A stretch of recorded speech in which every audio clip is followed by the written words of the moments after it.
Hi, everyone. This is John from AU Pack Mule, and today we're going to discuss Stormtroopers from Star Wars with a Stormtrooper of our own, the geekiness of Geek1 Chat, or Geek Chat1, excuse me, JR Rowley.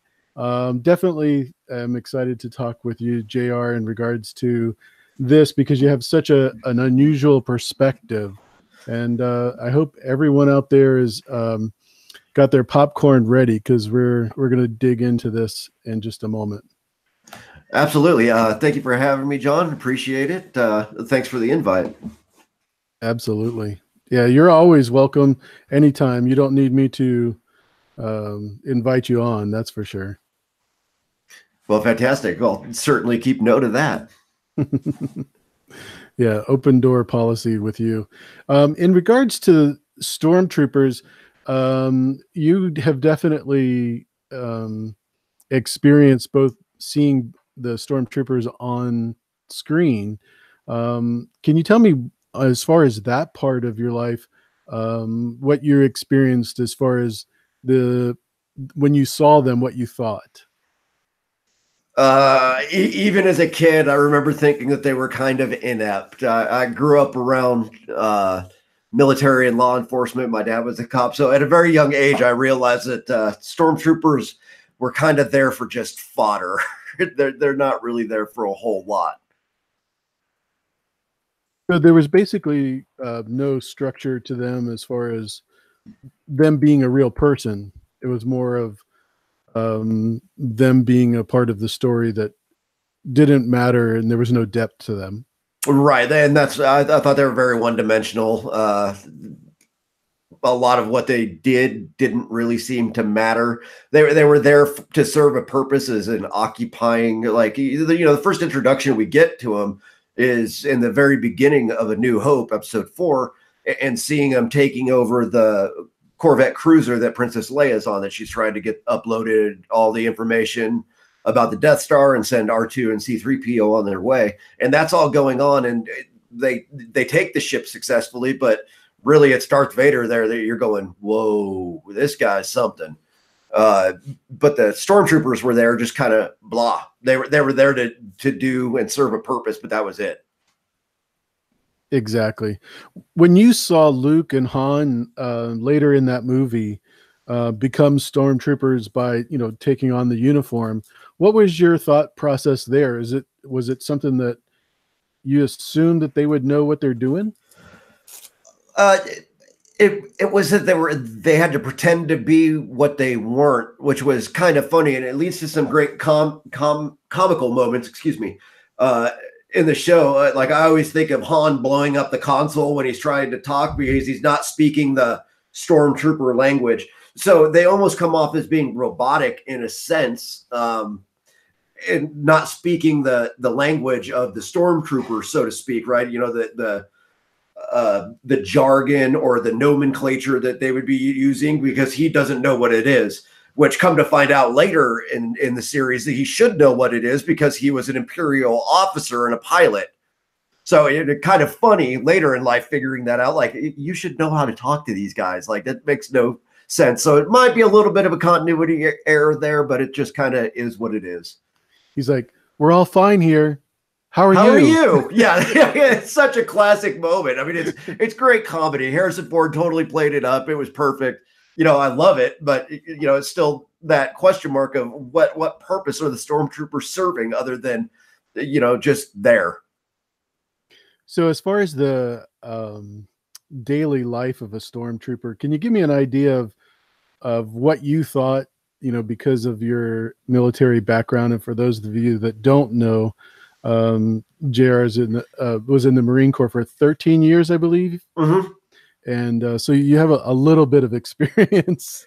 Yeah, just a wee bit. Yeah. The daily life for them, so I'll kind of compare it to Marines being on shipboard duty, which we do Westpacks or med floats. That's what we call them, and that's where we're attached to. You're gonna have to get a little bit more detail because I don't know what you're saying. So a Westpac is a float where Marines are assigned to naval vessels. Normally, Marines will serve on LSDs, which is a landing ship dock, or there's a couple of different classes of ships that we typically ride on. We can also ride on carriers. Marines stereotypically are security forces for a fleet for hand-to-hand combat on shipboard. I mean, that's kind of where the Marine Corps was born from. We are very much steeped in naval traditions, and little known fact, the Marine Corps is actually a department of the Navy.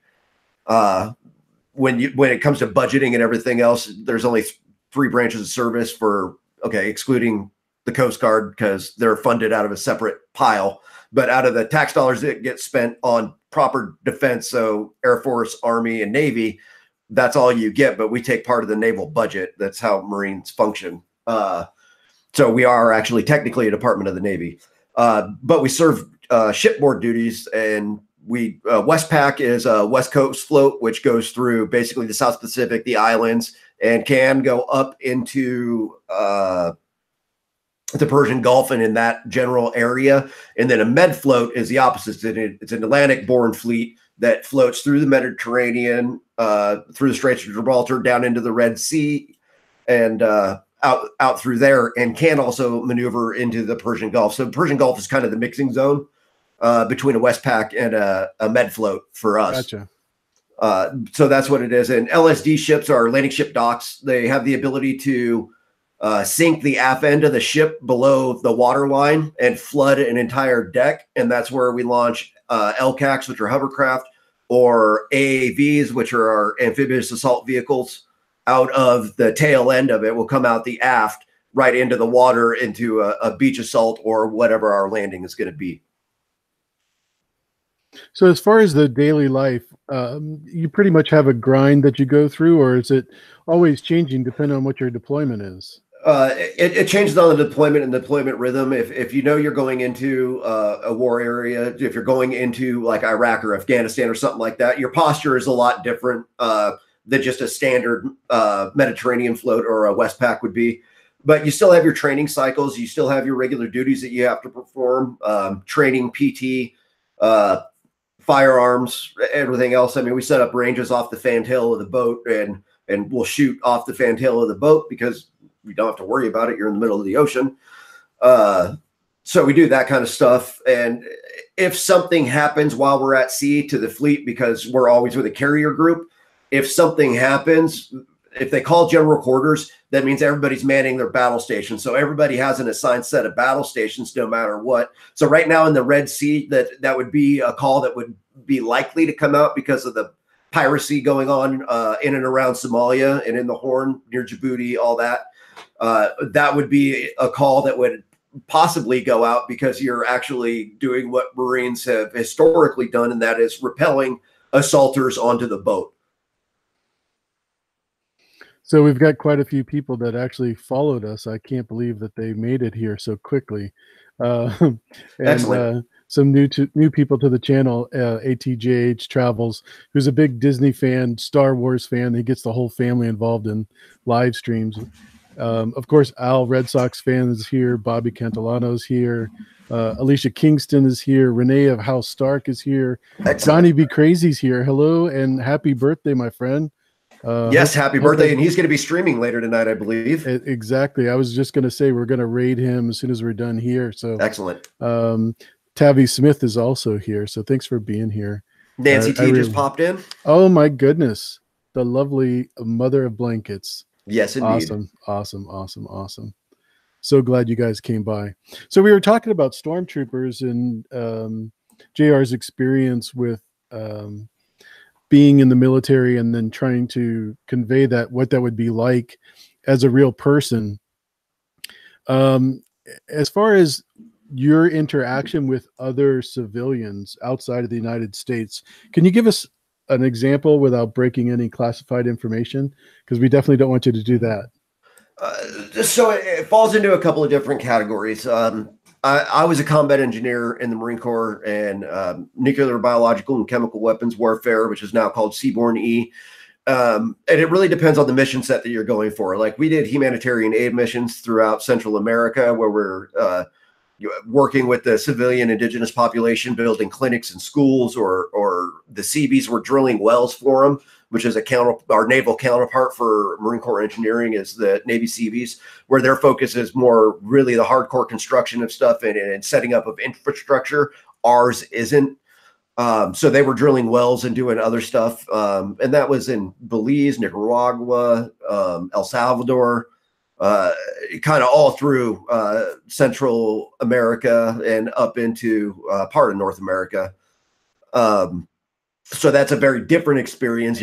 People really want you there. You're helping them. You're building clinics and medical facilities and schools to educate their children in. So they're a lot more welcoming and gracious. Going into combat side of it, most of our interactions with civilians, and it's really hard to say because in Iraq it was very different at different times. Yeah, because some of them you were actually trying to kill, right? Right, and it really depends, and that kind of flows nicely into the next set of questions that we had talked about.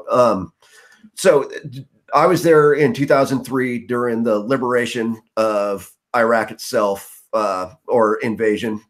We called it an invasion at the time. Now they retroactively call it, the liberation of. We called it an invasion. That's what we were there to do. We're there to get to Baghdad as fast as possible. That was the only race we cared about.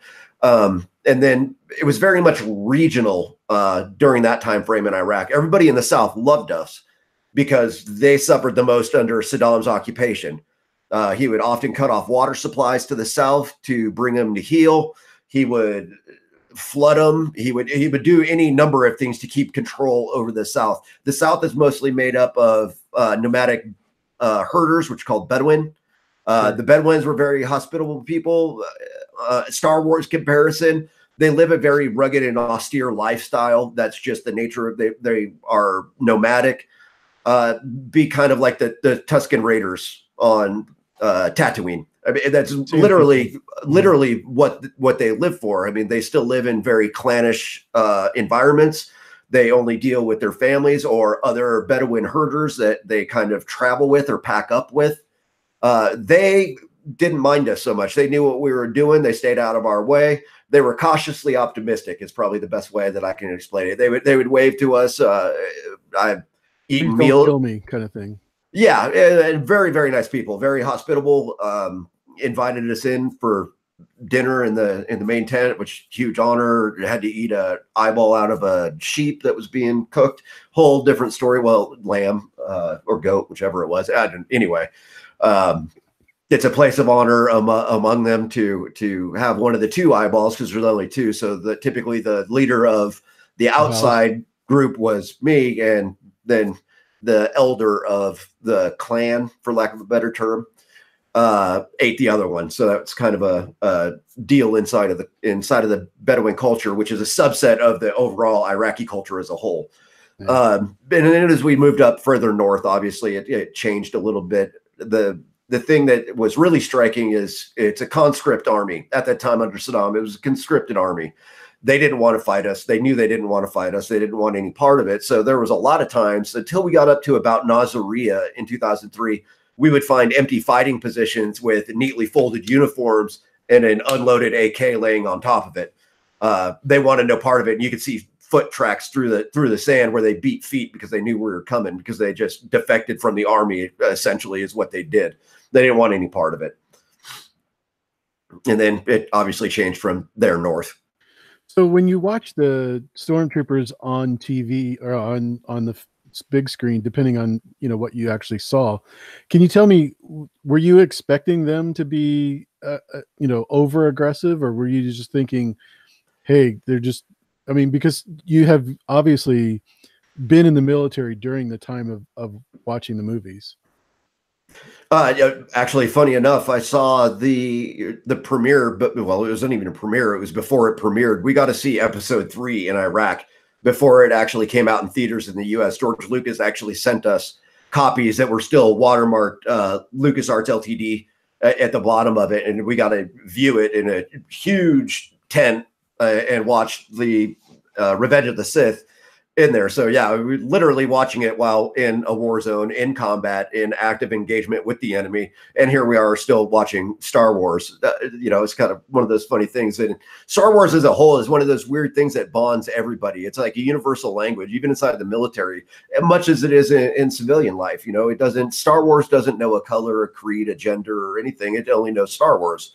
And that's what fans have kind of made it into, which is really kind of a beautiful thing. It's a universal language. Like it's the math of pop culture is what I call it. Everybody knows what it is. Nobody on the planet doesn't know what it is anymore. Pop culture. That is a great description because it does transcend all languages, doesn't it? It does. And it's been translated into nearly all of them at this point. At least the original series or the original trilogy, 4, 5, 6. And 1, 2, and 3 have probably been translated most of the way into every language that the globe knows. So in the Force Awakens, oh my gosh! Am I missing comments? No, I can't believe we've got a super chat. I recently was monetized, and Al Red Sox fan and Sir LT Giles both had a super chat. I'm just totally stunned there, my friends. You just caught me off guard. Oh, that's brilliant. How am I not seeing it? I can't see the super chat. I think it's because you're on live chat instead of top chat. Yeah. Normally it pops it up there for me. Anyway, awesome. Yeah. Well, congratulations on your first super chats coming in. Yeah. Pop the cherries. So awesome. Yeah. Thank you guys. I just, appreciate it so much. So, I was talking about The Force Awakens when you saw Finn, what is it? FN 2187. I'm just going to call you Finn. Yeah. Great scene. So this is kind of the interesting thing that I thought about that whole scene. And I like that they finally gave an identity to the Stormtroopers. The genesis of what became them. Let's go back to the beginning. Okay, the battle droids, very robotic, obviously, don't understand human range of emotions, can't think as a human would. And then they come up with the clone army, all based on Jango Fett and all that part of it that we learn about in episode 2 during the Clone Wars. And so we learn that, they're able to think and free think. But during that, there's also another transition that takes place between 1, 2, and 3, and then 7, 8, 9, right? Because it's gone from a clone army to a volunteer. It's not a volunteer army. They're still indentured. They're raised from adoption or given over to the First Order, and then they develop them into the Stormtroopers, right? That's kind of what we're led to believe. And so we've gone from completely robotic to somewhat free-thinking clones, and now we're into indoctrinated, indentured servitude. So it's kind of a weird flow that happens through the Stormtroopers, but at least with The Force Awakens and the way that they portrayed Finn is that he's no longer believing. He's not taking the blue pill anymore, right? He's waking up to the reality of what they are doing and grows a conscience outside of what he's been indoctrinated in, is kind of what we're led to believe with Finn. And he has fears and he doesn't want to comply with the orders that are being given. He doesn't necessarily believe in what's going on, and he realizes that he's got to get out of there. That's all he knows. He needs to go. And I'm sure you've seen that with fellow members of the Corps. No. Not at all, huh? Not like that. I think it's something that's inherent. It would be more akin to draftyism, say, in Vietnam. There you would have seen probably a higher number of that, but the U.S. military now is an all-volunteer force. Everybody knows what the risk is when they sign up. There is no tricks or pixie dust or whatever you want to say that gets people there. You don't jailhouse recruit anymore, where your options are you either join the military or you serve a term in prison. That doesn't exist anymore. It's been gone since the 80s. So transitioning from a drafty force like Vietnam was, and not to say there wasn't volunteers, there was tons of volunteers for Vietnam as well. But a lot of it was the draft, which is a huge social upheaval in the 60s, at the height of the civil rights movement, at the height of everything else. And then we have this war going on in America that a draft is still going on for. That would lead to that kind of getting out, got to get out of this place. More than the modern military force of the U.S., which is an all-volunteer force. We're there because we want to be there. Yeah, Angelina High was mentioning in the chat something that I was going to bring up. We often talk about in Game of Thrones about the armies being bled, where they go in and they'll conquer a small village or something where it's not such a huge battle, but it gives them the bloodlust, if you will. Yeah, I'm sure taste of war. Yeah, that was Finn's basic first mission, where he was required the trial by fire. He was required to kill people, and the blood on his uniform was for us. It really wasn't for him. No, as far as very visually stunning, and it's meant to be. And that he's actually thinking about what's going on in those moments in that entire battle. It's very much meant for the audience. It's for us to know that he is subconsciously and consciously thinking and making an effort and not wanting to participate in it. I mean, he's kind of a conscientious objector at some level. In a most primal level, I would think. Yeah. Yeah. So, in regards to the actual mission that they were on, that was pretty basic of a mission, wasn't it? It comes across as a search and destroy mission. That's all they were doing. They needed the information that they were looking for, and they were willing to burn the village to get it. That's what it comes across as. And the First Order is kind of aligned with that. I mean, it's not on accident that the Empire and the First Order have a very German social nationalist party look to them. It's very much done on purpose. It's meant to convey that these are the bad guys. Obviously, it's a Western film. It's not a German film. So it is conveying that look. And it does it very well. And it automatically translates to, that these are the bad guys. Exactly. Yeah, I thought that was a great example of a mission we've seen probably many times before in Star Wars movies, but we haven't seen it from the angle of the Stormtrooper, and I thought they really did a great job in conveying that. Right, and it's also illustrating that these Stormtroopers that we're getting inside the First Order are not the Stormtroopers that came from the Empire.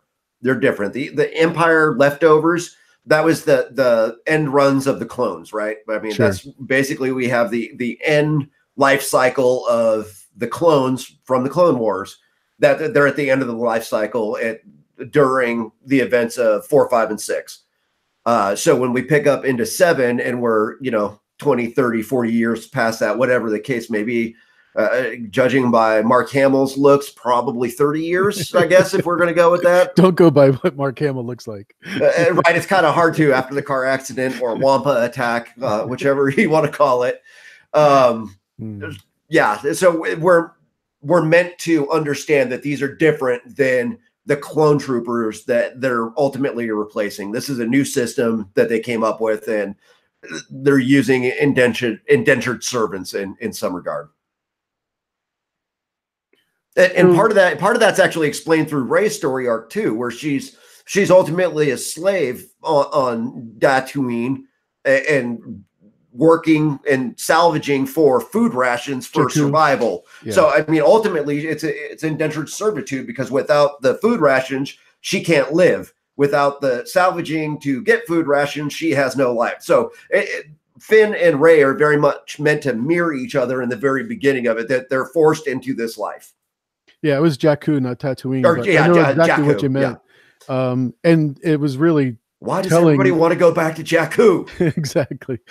It was really telling when she was cleaning her parts in the beginning of that movie, and she looked over at the lady that had been there obviously way too long, and she's like, oh, I'm gonna be here forever. Ever. This is never ending. And the thing that makes it entirely depressing, especially when you see a scene that's done like that, and it's meant to convey that absolute message visually. It is meant to tell you that there is no getting out. There is no transcendence from this existence. For the very first Star Wars we ever got was A New Hope, right?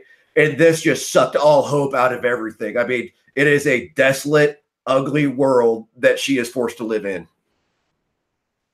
The dog show just said Jakku is French for Tatooine. Yeah, why not? We'll go with it. Love it. So I was gonna go to Solo because in that movie, I love Solo. Yeah, me too. I have no. A lot of people Emilia Clarke. Other than Emilia Clarke, I thought it was awesome. I thought the bad guy was bad. Okay. I thought the good guy was good. I just didn't buy into Emilia Clarke's character. The part that I was going to say is that Han basically does the same thing as Finn. He's in he fails the pilot school and jumps into being a legionnaire, if you will. And then as soon as he gets an opportunity, he is gone. I mean, he jumps ship. He skies on out of it. And I thought that was a perfect segue because they both have the similar path. It's just that Han did it for totally selfish reasons, whereas I think Finn did it because he was just scared to death. Well, part of it goes to the title too, Force Awakens, right? He's awakening from what is and what is existing in his plane. He's awakening to the fact that this is what the First Order is going to have him do. So, I mean, it's very much telling in the first couple of minutes of that scene that's what's going on. So when you say that, are you implying that Finn has some Force abilities? Not necessarily. It's just the way that it ties back to the title of The Force Awakens. So Rey's awakening in her abilities, and we understand that completely. Oh my gosh. Miss Nancy, I saw that. There we go. That's oh, I don't know what to say. That's amazing. I just happy Valentine's Day. My goodness. But his awakening is coming from his first trial by fire, and that he doesn't want a part of it. It'll be interesting to see what they do in 9. I can't wait to see what they do with Finn in 9 to see if he actually starts fighting on behalf of the rebels, and if he comes full circle to understanding why you have to do the things you have to do. I think that'll be intriguing. I'm gonna have to turn that off because that's just I don't even know how to take that. That's amazing. You guys are taking my breath away. Thank you, Nancy. Seriously.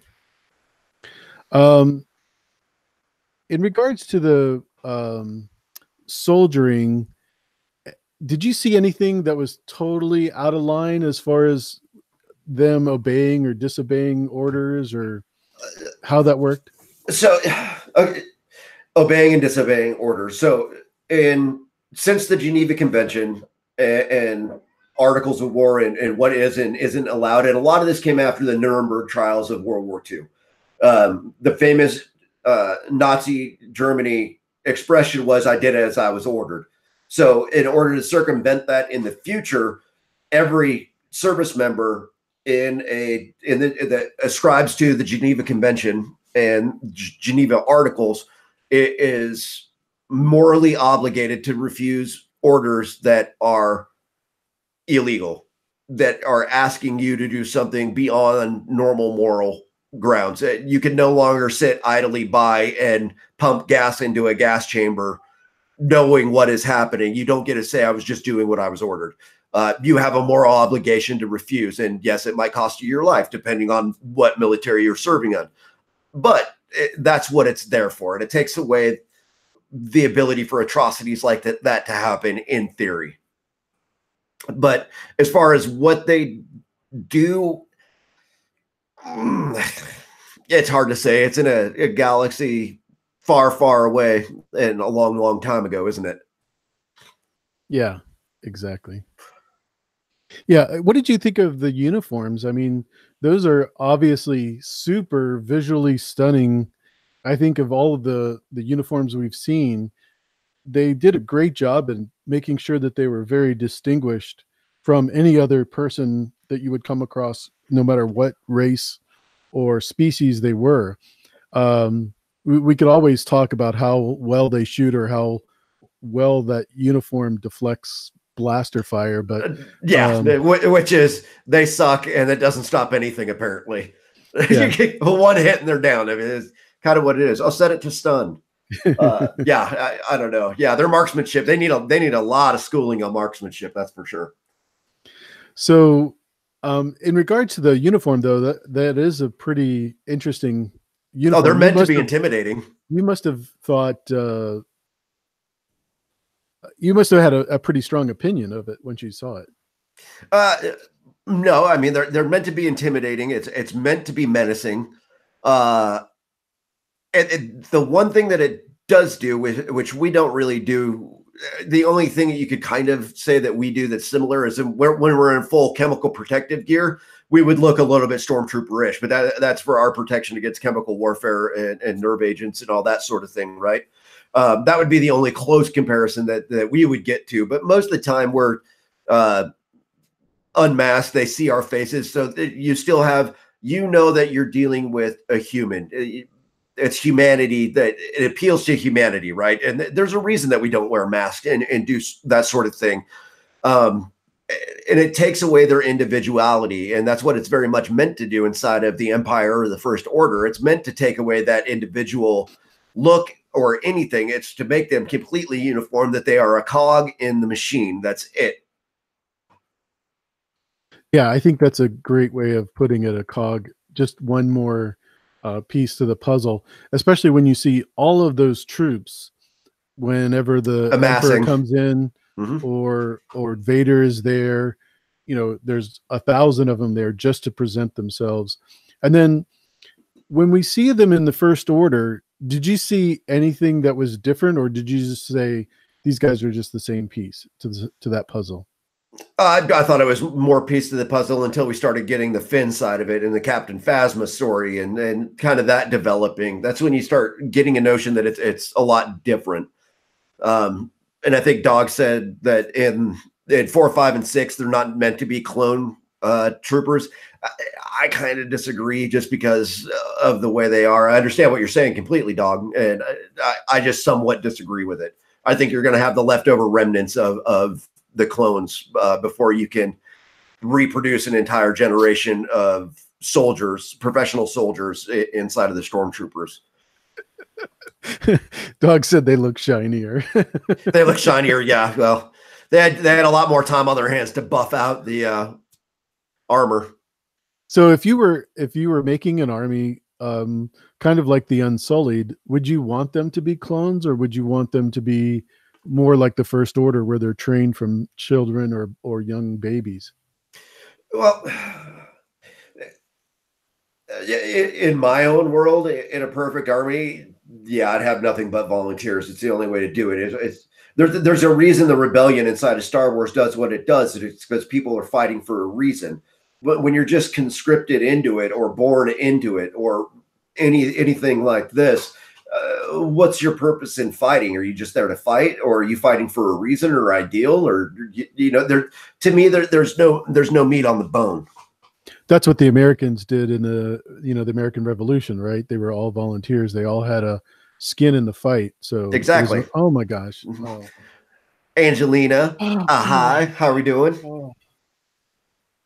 Congratulations. Apparently that option does work. Oh my gosh. You're good. I am apparently it works. Stunned and humbled to the nth degree. I mean, it's Valentine's Day. You guys should be out celebrating on that, and you guys are here. That's just a gift enough. Wow. Okay. Thank you so much. That's amazing. Showing the love. Appropriate, Lauren, on Valentine's Day. Perfect. Yeah. And she is an author and a poet. Yeah, she is an author and a poet. And maybe let me redirect your thinking on super chats for you. It's it's an appreciation for what you're doing and the time that it takes to do it and the love of what you're doing. So don't consider it anything other than that. It's a thank you from people who are watching and your fans and what they like and appreciate about your content and your material. Wow. So it's just a better way to think about it. Just stunned. Thank you. Thank you, JR, for saying that too. That's very nice of you. I do what I can. Oh.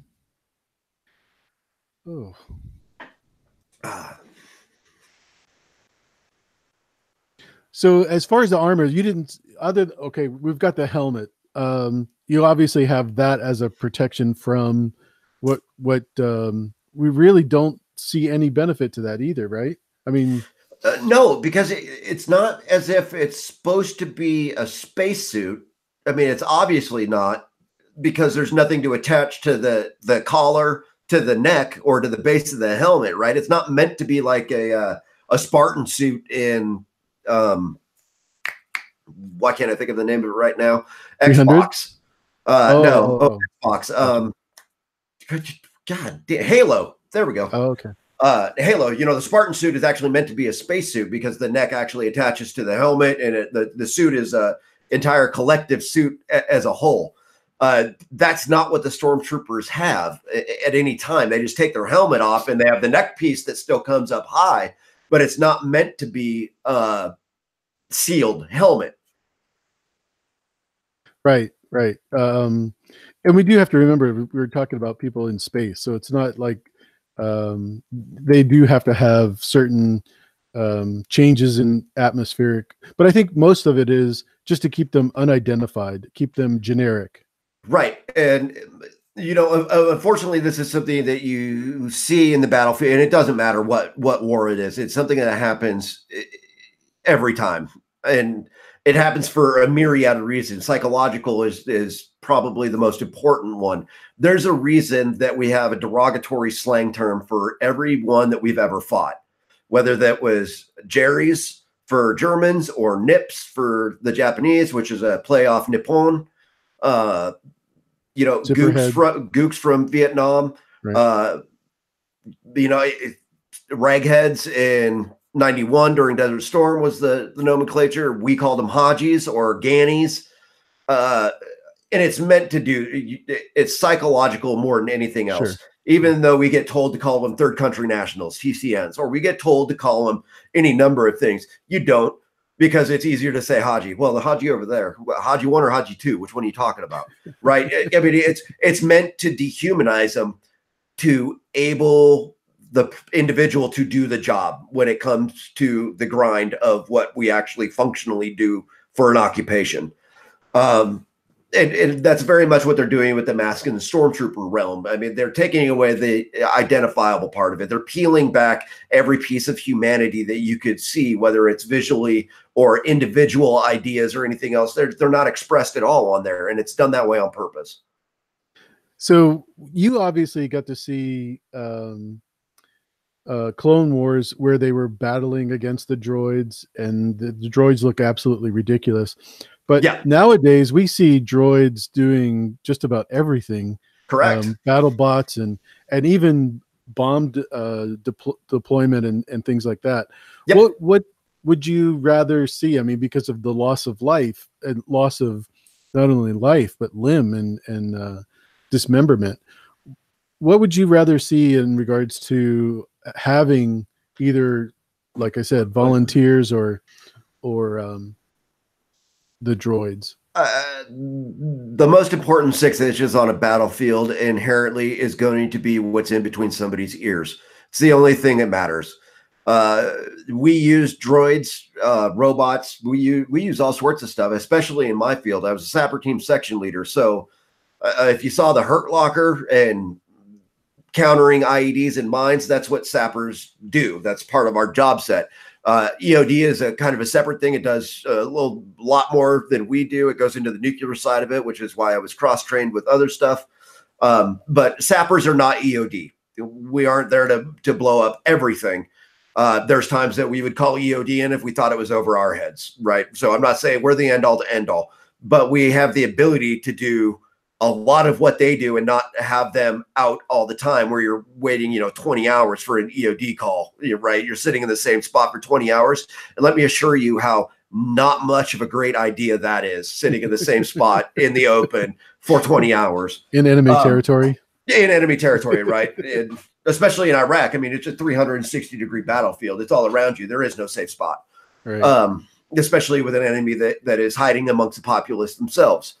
That's just inherently not that kind of war. But we used robots to deploy demolitions with, to explosives, to look at things closer, to go into buildings ahead of us and look around. Although once you send a robot in, you inherently say, hey, somebody's probably coming by this door behind me, by the way.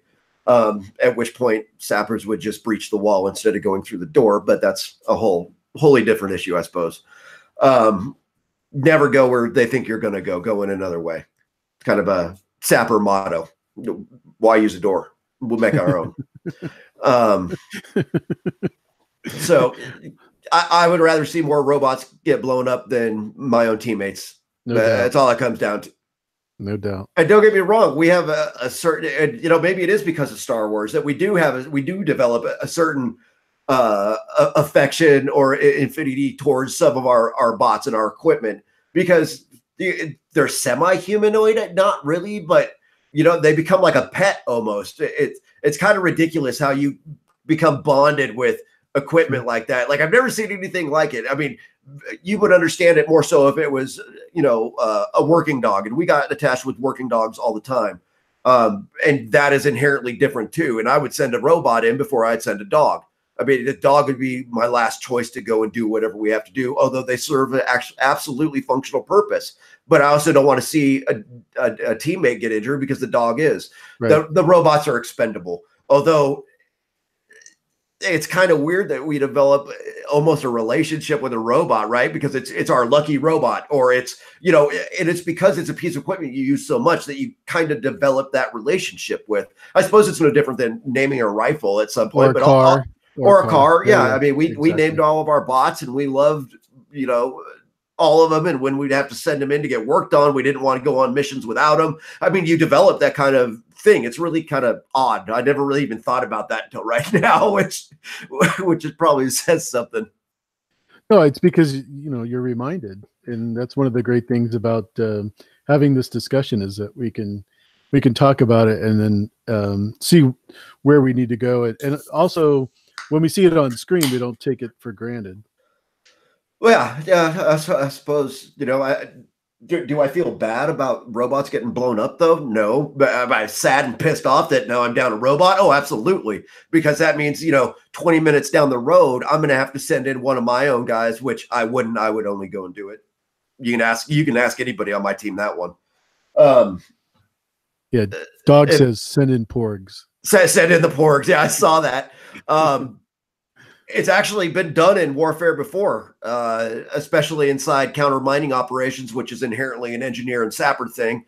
There was times in World War I through no man's land that they would run cattle through or sheep through or anything through to clear a lane. And ultimately, basically, they're breaching all the explosives that are in there. And it was done many a times. It's been done throughout warfare forever.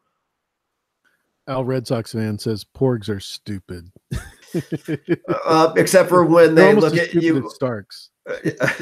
Except for they look at Chewie all sad and sappy, and then he doesn't eat the pork that's already dead and on a stick. I don't understand. I never understood that. I don't mean. I'm sorry to interrupt you, JR, but I just saw Sakuna Sawana's here. If you guys enjoy the castles from Game of Thrones, check out Sakuna's channel, because she has done probably the largest amount of touring of the Scottish castles, probably other countries too, but specifically Scottish. She's not a Scottish native, but she's definitely been to every castle that I can imagine. So if you really enjoy that, go check out her channel. She's one of the people that I've met this fall that are fantastic. I really enjoy her presentation of all the different channels. Very historic. So sorry. And I just subscribed, Guna, so I can't wait to see your content. That's going to be awesome. Awesome. Yeah. I know Lauren has been subbed to her for a while. So yeah. Me too. And I just did. So Great. boom. All right. So I'm sorry. Let's get back to the Stormtroopers if we could. We did talk about the First Order because obviously we're into episode 9 territory. What do you see in the future for the Stormtroopers? Do you see them actually continuing what Hux has for them to conquer? I think it's going to be down to Finn to start turning the heads and minds of fellow stormtroopers that were raised like he was.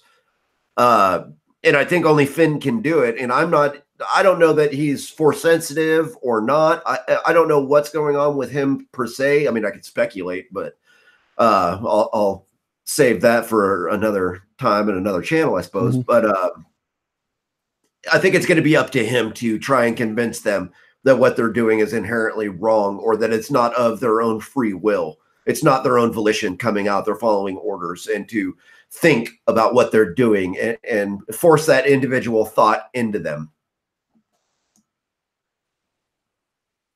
Do you think Hux was from the First Order as far as stormtroopers go, or do you think he came in a totally different I think he was probably one of the originals that was adapted from the end of the Empire and sort of started growing with the reforming of the Empire, which became the First Order. I think he was sort of just there and became an officer and everything else like this. I don't really see him as being one of the cradle to graves stormtroopers that was raised in that manner. Gotcha. So, I'm sorry, were you going to say something? No, go ahead. Okay. So in regards to the stormtroopers themselves, what do you think that would be a great substitute for them, being, if they didn't exist at all? I would like them to not exist at all, because then we could just have Jedis doing Jedi stuff, and that's what I want. But you have to have a bad guy. Do we? Yeah. It's like saying we have to have a Skywalker. Do we? Do we really? Well, you can't have Skywalkers. I mean, you can't have Jedis without Skywalkers, right? No, that's not the case at all. we don't need them. And we don't need solos either, or married Organas and everybody else. No, I just, of course, they're still going to be there in some iteration. I think they'll continue to adapt and change them as new stories are being told. And what I would really like to see is to go back to the old Republic, where there isn't stormtroopers, and then we have this monumental setup for what became the Sith and what became the Jedi, and have Revan and that kind of stuff. That's what I want to see. I really hope that's what Dan and Dave are planning on doing with their trilogy. That's what I really want them to do, because we've seen how they can work with inside of a lore and still develop kind of their own stories, but retell it well. Sorry if you're a big bookie and you don't like the show. I like the show, and I'm a huge bookie. I've been reading them since they first came out. Are we talking Game of Thrones again? Game of Thrones, yeah. I'm sorry. I think half the chat was like, I don't remember that part. Which part? The bookies, yeah. Oh, no, yeah. I was talking about Game of Thrones for that. No, I know. As an example. I'm just teasing. I know. No, it's a pleasure talking to you in regards to the enjoyment of the movies. I really do appreciate when you guys do talk about Star Wars, because I think it's a great franchise, and I know that it's had its trouble from the very beginning, and I know that there's been a lot of fan rage about some of the shows, about some of the movies, especially since Disney has taken over. But right, I mean, even the prequels got a fair amount of flack too, and it's kind of funny that part of the fandom is going back and going, hey, maybe those weren't so bad. I didn't think they were bad when they came out. I mean, when you're going from a very, very artsy world, very pretty, depth, full of color, bright, vibrant, and you're going to go into what becomes the Empire by episode 4, you have a big visual gap to get through. And you start seeing it finally in the Clone Wars, where you start seeing that hard edge, imperial, industrialized look of the Empire. And then it comes to full fruition in Revenge of the Sith, right? So that it makes sense when it translates into episode 4 that we now have this empire that's been established, and it's all run down and it looks hard and it's industrial and it's that look. I mean, that's what it was meant to do. And so I have a lot of less problem with the first. Hayden Christensen wasn't the best actor. Don't get me wrong. I mean, a lot of people complain about that. I agree. Did I like Jar Jar? No. Nobody did. Come on, let's be real honest here, right? But Exactly. Did it ruin a movie for me? No, it didn't ruin the entire movie for me. I ignored it like an adult and pretended it didn't exist, which I think is something that a lot more people need to start doing. If you don't like it, ignore it. It's really simple. Not too hard. I totally agree with the prequels being if I just got Darth Maul and Qui-Gon Jinn, or Qui-Gon Jinn. Qui-Gon Jinn. I don't know. That is now your new name. A little self-help. Qui-Gon Jinn. No, seriously, if I just got those two characters, I'd have been happy for all 3 movies. Qui-Gon Jinn and Darth Maul. Yeah, those that guys were would have great. been great. And I feel bad for Ray Park because it was really a wasted character with a huge talent behind that mask and behind that paint. I mean, Ray Park was incredibly talented as a martial artist, as an actor. Everything he's ever done has been gold. And, he ends up in these kind of roles where that happens, like Snake Eyes and G.I. Joe's, although that franchise was kind of crap to begin with. It started off on a bad foot and ended on an even worse foot. And kind of ruined the character of Snake Eyes inherently. So Darth Maul getting killed right off the bat. I mean, it kind of sucks. They could have played that up a little bit more and let that get elongated out to figure out who Darth Maul actually was and what was going on. And it would have been great to keep Qui-Gon Jinn in there as well. I think the dog show is going to change his channel name. He wants Qui-Gon Jinn. Sorry. Qui-Gon Jinn. That's fantastic. No, and Liam Neeson is Qui-Gon Jinn, brilliant. He was great in it. And, he was kind of the first gray Jedi is what people talk about because he was a balance of both sides of the Force. And then you can argue Mace Windu was also kind of an embodiment of a gray Jedi or the ideas of a gray Jedi because he fought using light and dark side powers. That's why his lightsaber was purple, even though that's not canon. I understand that. Yes, I know the lore. Yes, I know what excuse they made up for it, but yes, he has a purple lightsaber because he wanted a purple lightsaber. It's Samuel L. Jackson. You're not going to tell him no. Stratomatic Delaware is here. Hey, thanks so much for coming by. Jelly Duck has joined us as well. He's a new friend from this fall that I've been getting a lot of new subscribers. So thanks for coming by, and definitely check out his channel as well. Excellent. Nice to meet you all. Yeah.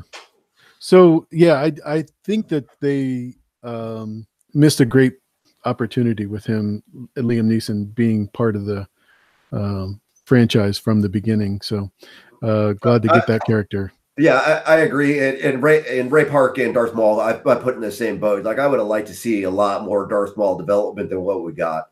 I mean, they kind of go back into it in Clone Wars and other animated series. I mean, Darth Maul is kind of the bad guy in those, and so you get him here and there. Same with Grievous. I mean, Grievous kind of comes back in cartoon form. So yeah, it's interesting. I wish there was more of it. Which is interesting with what they did with Solo too, and the reintroduction of Maul. And I don't know if that was actually a Ray Park or not as Maul. Yeah, definitely. It was okay. Definitely. I wasn't sure if you're talking about in Solo, right? Yeah, in Solo. Yeah. Well, that's awesome then. And do you think they're going to continue that Solo storyline, or do you think it just went so low because it was so low?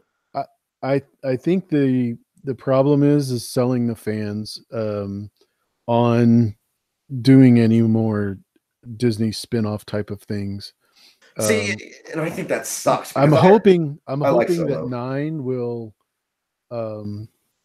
change that a little bit. And I really do hope 9 brings everybody back together. I think Solo suffered unnecessarily. One, because it was released in close proximity to The Last Jedi. Plus the Last Jedi backlash from the fans. I think it took the brunt of it too. Like the box office, we were talking about this earlier today on Cantina Buzz. The box office was only 1.3 mil. No, what was it? Man, I looked it up. It was a really weak box office when you compared it to the other ones. Dog would know. including not The Last Jedi, The Force Awakens, Rogue One, including gotcha, Rogue gotcha. One. Rogue One way outperformed Solo by a long shot. Oh, Solo box office. Oh, weird. Like we talked about this already today. So Solo did 3,900,002. So 300 mil, or actually almost 400 million. Rogue One did 1.56 billion. Right. Force Awakens was 2.6 billion. Last Jedi only 1.3 billion. So that was the first dip that we've seen in it for a mainstream story from Star Wars. And then Solo took the rest of the hit, I think. It wasn't a bad movie. It got crapped on in the box office, though. Yeah. I think your second point was with not necessarily the frequency, but the backlash from The Last Jedi. Yeah, and I think Solo took an unfair brunt of it. And unfortunately for the actors in Solo, everybody still wants Harrison Ford, right? Harrison Ford, this is what a lot of people don't understand. Harrison Ford has been done with Solo before it even started in episode 4. He never wanted to play the character. He got kind of suckered into it and played it and just he didn't want to do any of it. Right. Empire Strikes Back. He thought that was going to be it, right? Yeah. And so he's never really liked this character. He's never wanted to play it again. And they killed him. So this kid coming in has to reprise a role that everybody inherently loves as Harrison Ford being Solo. And now this new guy's going to do it. And he doesn't look like him. He doesn't have a cleft chin. He does have a cleft chin. You know, all this kind of nonsense about physical appearance instead of just suspending the reality as we're watching a show that takes place in space in a galaxy far, far away, right? Like, are we not going to suspend a little bit of disbelief here? I mean, can we just kind of get past that? Yeah, we're definitely not going to get another Harrison Ford, younger Harrison Ford. So we got to have somebody else do it, right? Right. And so I think that, you know, we need to do that. If you want to see the continuation of his stories, like there are personally things that I'm mad about that they did in Solo that they also inherently turned around and then did in The Last Jedi, is because I wanted the story of Chewie repaying his life debt to Han. I wanted to see a moon crashing on him. I wanted to see that part of it. Right. I wanted to see the other Solo kids, not just this mashup that Adam Driver is playing as Kylo Ren. I wanted to see the rest of the Solo children. I wanted to see the rest of that. So I'm pissed from a standpoint of being a fan of the actual lore that existed, that now it was canon, that isn't canon, that's now legends, that now we're not even sure what to call it anymore, but they're still going to draw characters out of it and then develop their own storylines within those characters, which makes no sense. Come on, people. Just give us the continuity that we want. It's really simple, Disney. Yeah, David Adams says that would be like hating the Tower of Joy scene because they have a different Ned. Exactly. It's just, yeah. It's like people stopping John Bradley, who will be at Con of Thrones 2019. You're for those excited about that, aren't you? Oh, I'm stoked for that. Him and Jamie. I can't wait to meet Nikolai Coster-Waldau. That's going to be fantastic this year. Yeah. Yes, for anybody that's going to Con of Thrones. I know Nancy is, and I know Lauren is trying really hard to get there, but I don't know if anybody else in the chat is. Dog Show, are you going? Anybody? I know Johnny's going. But anyway, John Bradley said in an interview when people come up and talk to him about Samuel, you were beyond the wall for 6 months and you didn't lose any weight. Like, why are you so fat still? And John Bradley, it was on an interview with him. It was like Conan or one of the late night talk shows. And he's like, we have dragons. We have fire whites walking around. We have reanimated corpses. We've got a lady giving birth to a damn shadow, and you're worried about how fat I am? Like, can you suspend kind of your own normal reality for a minute? And let's get down to what we're actually talking about, which I always thought was funny. Definitely. Yeah, Angelina Ahai says, we got Wookiee speaking, so that was an extra point for her. I like that Han knew exactly what he was saying. That's pretty interesting considering he's from Corellia. Yeah, where do you pick up the language of Kashyyyk, right? Like, how do you just magically develop that? Wookiee on cassette. Wookiee on cassette. Maybe we ought to go into a joint venture to figure out how to speak Wookiee. We'll teach the world how to appropriately. We'll have that in our Ken Rogers or Ken Powers Dothraki class. Yeah. Yeah, that'd be great. No. Too funny. Well, JR, I wanted to say thank you so much for being here. I don't know if you have any questions that you had or wanted to ask the chat, but this has been an amazing stream for me. Fantastic. I'm glad to be here. No, if you want to open it up to questions in the chat and get feedback from them or whatever you want to do, I'm good for. Awesome. If you guys do have any questions, please, by all means, throw them in. But I think we've been kind of keeping an eye on what's going on there. And I really don't want to. I know you. The funny thing is that I know JR has been on recording earlier today, so I don't want to take up too much of your time sitting in a chair all day, especially on Valentine's Day. I blocked this out specifically for you, so it's all good. We have Antique Gamer all the way from Australia here. Australia. Thank you so much for being here. I really do appreciate it. Yeah, and a lot of mad chatters magically in the chat too, so that's fantastic. Yeah, speaking of mad chatters, if any of you who are not part of Geek Chat1 on Facebook and YouTube, please do subscribe. I had the link in the description on the previous live stream, but I didn't cross it over. But I will put it on in the future. But I wish Chrissy was here. She would definitely have done that for me. Sorry. Let me see if I can get your sorry. I'm going to go back and get the live stream or your channel description and put it in the chat. I just beat you to it because I just made the arrow in the chat. Awesome. I was like, hey, just click here. Because you can just click that. That is great.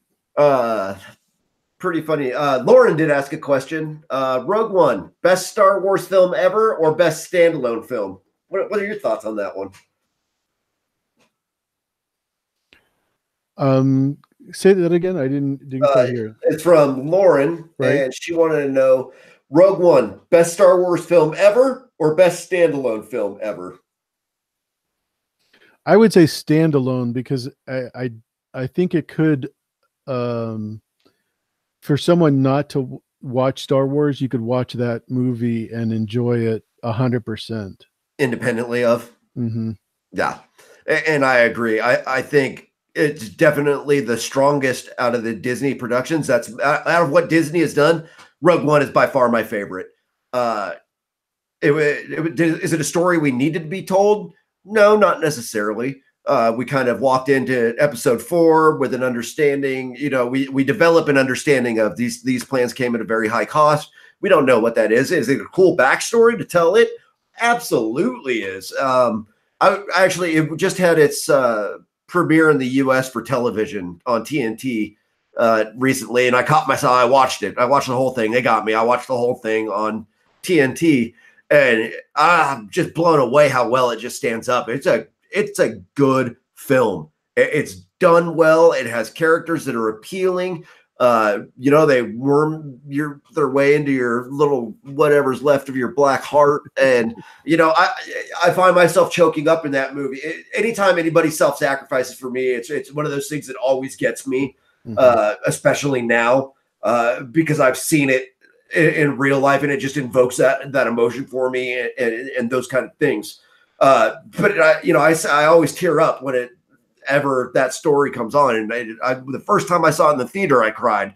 And every time I've seen it since then, I've cried. So I'm a sucker for that one. It's a great film. I thought it was done incredibly well. By far, Disney's best production that they've done with Star Wars. Totally couldn't have said it better myself.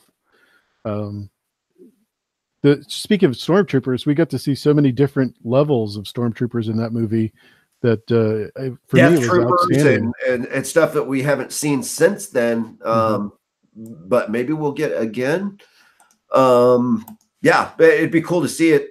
And I mean, you know, there's just like there's different style of TIE fighters. I mean, there's the TIE fighters, TIE bombers, TIE, you know, all sorts of different iterations of pilots that pilot, you know, different equipment. So, you know, it's one of those things. I'm glad they have it in there, and that, you know, they give a little bit of a change. You know, we see Stormtroopers on Hoth. They're different than Stormtroopers on Tatooine, and then Stormtroopers that are different, you know, on Endor.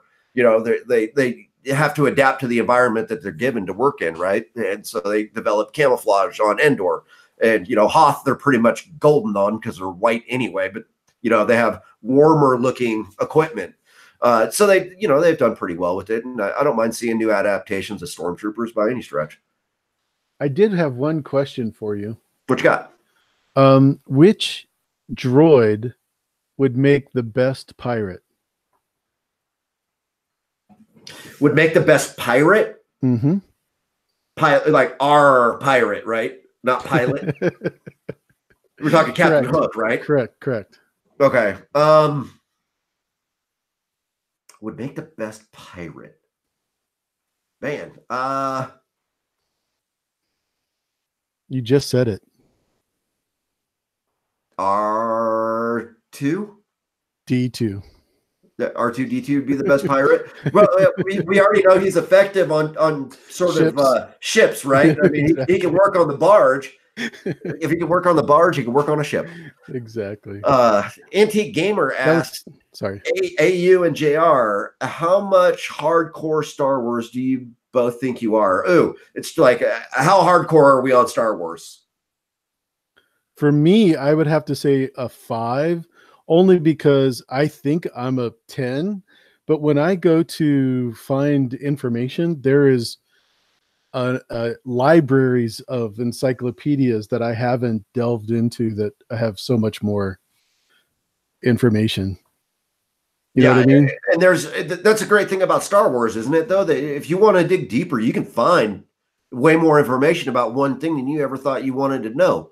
Like how not many people are going to know that TIE is actually twin ion engine, but I know that, right? You know, or that an ATT was a predecessor from, you know, and I've got friends that are even more magical than I am when it comes to talking about the schematics or capabilities of all these fictitious ships and equipment and what they can do and what they can't do. You know, there's enough there for anybody. If you want to scratch the surface and be a casual fan, you can. If you want to be sort of mid-level like AU and IR, you can do that too. If you want to be super hardcore and ask questions that even Mark Hamill can't answer, you can do that too, because it's Star Wars. You can do whatever you want. It is so funny because I know some people would have the LED readout of Luke's map. You know what I mean? So there is no end to what you could do with Star Wars. It's amazing. No, you know, I know way more about kyber crystals than I think I would ever have known otherwise if it wasn't for Star Wars, obviously, because it's a Star Wars invention. But, you know, I know all sorts of stuff about kyber crystals and how they affect the Jedi, how they manipulate Jedi, how they can manipulate the Sith, and if it's synthetic crystals used or if it's a natural crystal, what happens to it if it's corrupted, what happens, you know, I know all this stuff. Why? Because I love it, and that's what I like. I like lightsabers, so I started getting into lightsaber fighting and dueling. That's because it's what I want to do, you know? Exactly. Like I've got my lightsaber came from Ultra Sabers, which is a company on the East Coast, and it's actually Mace Windu's hilt, or in the style of Mace Windu's hilt, with a Guardian blue blade on it. So I got a mystery box from them, and it is the best $75 you will ever spend in your life. I am telling you right now, John. If you order one from Ultra Saber, you have a chance at getting this very high-end saber, or, you know, above $75 value saber, right? I spent $75 and ended up getting almost a $400 saber because it has a complete sound package in it. So it makes all the sounds. It's programmable sound. I've got, you know, reinforced blades and everything else, and you can do full combat with them, right? So I'm telling you, best $75 you'll ever spend. But that's what I love. I love the lightsabers. I love the Jedi. I always thought that I would have a blue lightsaber, and by golly, the blue lightsaber picked me, and I couldn't have been happier about it. Anti-gamer, I hope that answers your question. Yeah, that was kind of a big circle on that question. Anti-gamer, sorry, I don't know. I get passionate. Well, don't apologize. No, don't apologize. It's definitely fun. No, that's why we're here, because we're total geeks. Right? That's what we do. Mm-hmm. Yeah, so hopefully I'll be covering the championships for the Saber Legion actually happen in Las Vegas, which is where I just moved. And it's covered during Combat Con. So it's HEMA and the Saber Legion and a bunch of other fighting martial arts with weaponry all happens in Las Vegas during that time. So I'm hoping I'll be able to cover that. It depends on the rest of the convention schedule and what I'm doing and where I am, because it's going to be a busy next, I don't know, lifetime. Oh, I don't know. That was awesome. Right? I don't have any plans on quitting anytime soon, so it's going to be busy. But I'm hoping to get some great footage from Combat Con this year of especially the Saber Legion. I want to cover it because I'm hoping by 2020 Combat Con, I'll be qualified and participating, not just covering it. Well, I definitely want to say thanks again, JR, for having you come on the show. It's been a huge pleasure to start off again with my live streams. I haven't done them in so long. It's been so tough to get time, but I'm able to do them now. And this was the first conversation I really wanted to have.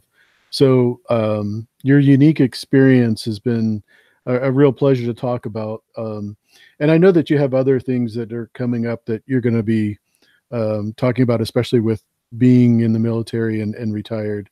But before I do that, I do want to say thanks to you and thanks to everybody in the chat. Would you like to say a goodbye and what's coming up with Geek Chat1? Absolutely. Geek Chat1. So please come and join us on Facebook groups, Geek Chat1. Come and join the chat. This is what we talk about in there all the time. It's a great place for fans and fanatics and content creators and collaborators and everybody in general. Come and hang out with us. Start these kind of conversations. We have all sorts of different debates. We welcome all fandoms. It's meant for all fandoms, and we're still one family. There's no real world politics or anything else that goes on in there. So it's a super cool place that, everybody's a part of the community, and it very much feels that way. So please come and join us in the chats. If you want, you can catch Weekend News with myself and Lauren. Geekend News is what we call it, where we review any news that's come out in that week that has to do with geeky things. And that's Sunday mornings at 10 Pacific, noon Eastern. So by all means, come and check us out for there. We'll also be having new episodes. Season 2 just started of Most Likely Cantina Buzz, which is Helen and I talking about all things Star Wars. Gemma and I will be recording snap chats, like Thanos' glove, the snapping. Snapchats as Gemma and I's look into the snapping. Gemma coined that one. I can't take credit for it. And we'll talk all about Marvel and comic books and everything else. Kyle and I are going to do Bronze and Iron podcast, and we're also starting up a podcast on The Expanse, which hasn't been named yet. Actually, it's going to be a vote in Geek Chat 1 about what we're going to call that podcast. So be on the lookout for that in Geek Chat 1 and help name a show for you. It's going to be all about The Expanse and everything else. Mine would be The Expanser. The Expanser. I think Razorback Radio was one that's going to be in the final choices. I think Belter Banter is going to be one of the choices. MCRN Radio is another choice, and Protomolecule Pod, I think, is the other choice. So those are the 4 choices I think we're going to have for the naming The Expanse podcast. It's going to be Kyle and I. So, and the hattening. I love it, Lauren. Yes. AU Pack Mule is having a hattening for sure. Well, you can never have enough hats. Whatever. That is entirely true. So you've got quite a few things going on. I really feel. Oh yeah, plus the merch shop is coming up, and there's all sorts of stuff coming on Geek Chat 1. I don't know. Oh, and the big giveaway, I forgot about that. We at Geek Chat 1 actually purchased a Jaime Lannister Kingslayer pass for Con of Thrones 2019. It's almost a $400 value, $380 something. Anyway, and we are giving it to a lucky subscriber on the channel and on YouTube. So you can find all the rules and everything else for the sweepstakes in Geek Chat 1 on Facebook. So go there and figure out how to win a Kingslayer pass to meet Nikolai Coster-Waldau, Mr. Jaime Lannister at Con of Thrones 2019. And when is that going to happen? At the con? Or, I mean, obviously you got to have it before the con, right? Yeah, it's going to happen probably a week before the con. A week before. Wow. I hope that maybe a little bit more time. I gotta set a dead date for that, don't I? Yeah, that's probably a good idea. Anyways, it's an awesome gift. I mean, that is like huge. I don't know if there's anything else that you could possibly get that would be bigger for us geeks. Right. Yeah, that was obviously the biggest name to come out for Con of Thrones 2019. So now John Bradley's joining the team. It's going to be interesting. We're in that season now to see who's all going to what con and everything else. And especially this year for Con of Thrones, the big plus that it has going for it is the following weekend is San Diego Comic-Con. So why not have a presser for everything? Because HBO has to continue the hype for Game of Thrones going into their prequel series that they're going to be running, right? So I think we're going to see a couple more names than we would normally see. Yep. And you had quite a bit last year too. I mean, yeah, no, last year was amazing. We had a great turnout for that. Man, who all was there last year? Try to think. Sam Coleman, who played Young Hodor, awesome. Carrie Ingram, who plays Shireen Baratheon, super sweetheart, beautiful voice. Heard her karaoke. She's actually a musician as well. Esme Bianco. Esme Bianca. Sibel, who plays Shay. Kelly, yeah. And Hannah Murray is Gilly. Gendry, Joe Dempsey was there. I'm trying to think who else was filling. Man, I would love if we got Rory McCann. Nancy, I completely agree. If we get Rory McCann, I'm going to be ecstatic. Like, I would like to have a beer with that man. I want to drink with the Hound. Nancy's going to bring the handcuffs. Just maybe. It turns it into a whole different con after that. Right. Mostly for conviction for kidnapping. But hey, see what I did there? Oh, good deal. Yeah. So yeah, last year was amazing. We had some, amazing people. A lot of the actors that have been to the con absolutely love it and want to keep coming back. It's great. And it just shows what kind of fandom Game of Thrones has around it, you know. Well, speaking of Game of Thrones, I'm going to be doing a live stream with T-Baby on Wednesday and Monero Geek TV on Sunday. So make sure you guys stay tuned for those. We'll be covering Game of Thrones Season 8, of course, and characters that are still alive. So definitely want to check that out. Thanks, everyone, for being here. I just can't thank JR enough. I hope everybody gets to check out Geek Chat 1. If you guys are watching this later, make sure you go by and show him some love. We definitely want to get you over 1,000. In the meantime, you guys have a great day, and we'll catch you on Johnny's chat. Johnny Be Crazy, of course, will be having his birthday cat fight where they're talking about Catelyn Stark. And we're going to be rating that stream next. All right. Well, you guys have a great day. Thanks again for being here. Thanks, y'all.